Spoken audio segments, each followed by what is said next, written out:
Українці, українки. Ukrainians, all our defenders, the 81st day of our defense is coming to an end, and another week of round-the-clock work for Ukraine and victory is beginning. This week, as always, there will be a lot of international activity in which I will take part. The key is weapons and financial support for Ukraine. Finances not only to maintain stability now, but also to begin rebuilding what Russia has ruined. We are also working to strengthen sanctions on Russia. Partners need to make decisions that limit Russia's ties to the world every week. The occupiers must feel the rising cost of war for them, feel it constantly. Now the priority is the oil embargo. No matter how hard Moscow tries to disrupt this decision, the time of Europe's dependence on Russian energy resources is coming to an end. And that can't be changed. Another task, which becomes even more important, the longer the war lasts, is to do everything to maintain the world's maximum attention to us, to Ukraine. Information about our needs should be in the news of all countries that are important to us constantly and every day. In particular, for this purpose, for greater information and political support of Ukraine, on Monday I will communicate with students of leading American universities. These are 63 US universities and 2 Canadian universities, which unite hundreds of thousands of students and are a large expert and research community. Their voice will definitely strengthen our capabilities. A separate address to Stanford University students is also planned for the end of May. I am also preparing to communicate with Ukrainian students from the leading universities of our country. In my address to them, I will answer some important difficult questions that already exist in our society, which are already visible, and I expect profound questions from them, from our students. I will definitely continue to address the parliaments of Ukraine's European partner states.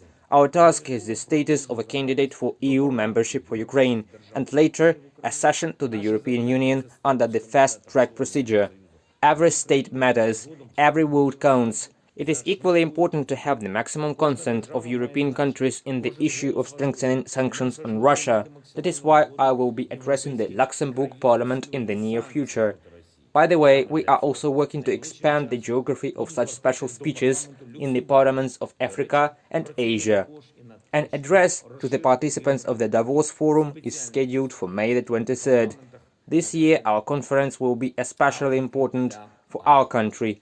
Post-war reconstruction will be discussed. We are doing our best to fully gather the support of the world, and participation in the Davos Forum is one of the best opportunities for that.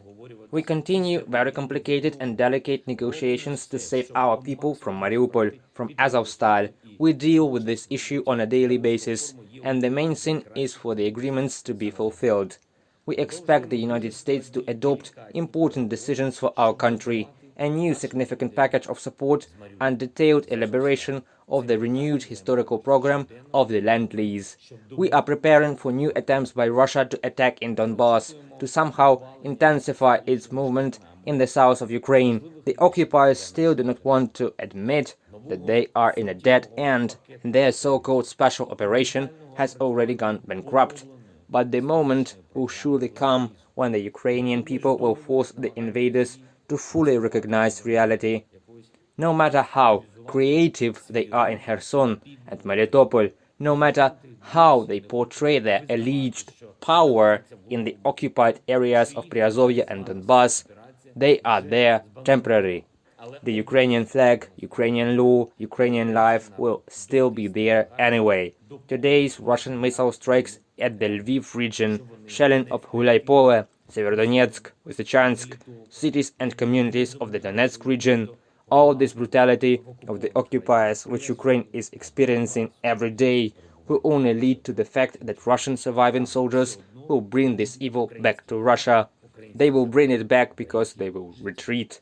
This is how all the feverish activity of the Russian military we see now will end. And I am grateful to all the Ukrainians who are bringing this time closer. Eternal glory to all who defend this state. Eternal memory to everyone who gave life for Ukraine. Glory to Ukraine.